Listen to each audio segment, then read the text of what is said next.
Hola, friends! Please join us on the floor as we explore the idea of playing with the baldosa, Spanish for tile, much like we are on now, but a little bit different idea. So we already know lots of ways of improvising. This is a great exercise for kind of organizing the different improvisational options that we have. And we have marked on the floor our special baldosa tile. It's like a domino piece where we've got a mark at each corner. We've set out painter's tape, and in the middle, that line that goes through the middle of a domino. And what we can do, starting off solo, I can step on any corner. I can do a change weight. We now have pivots. We can do that.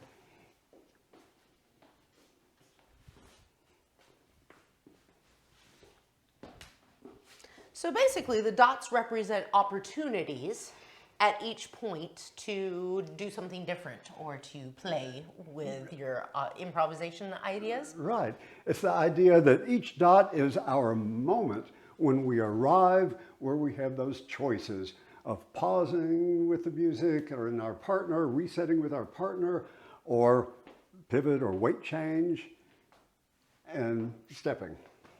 I like it. Like we said, it organizes the idea. So if you're like me, I was very intimidated about the idea of improvisation at any point in time. Well, you open up the world of possibilities, and sometimes that makes it impossible to choose just one.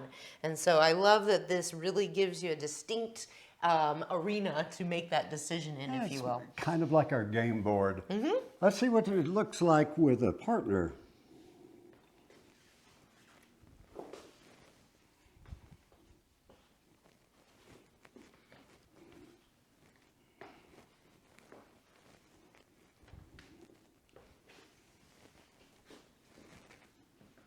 Fun. Some fun, huh?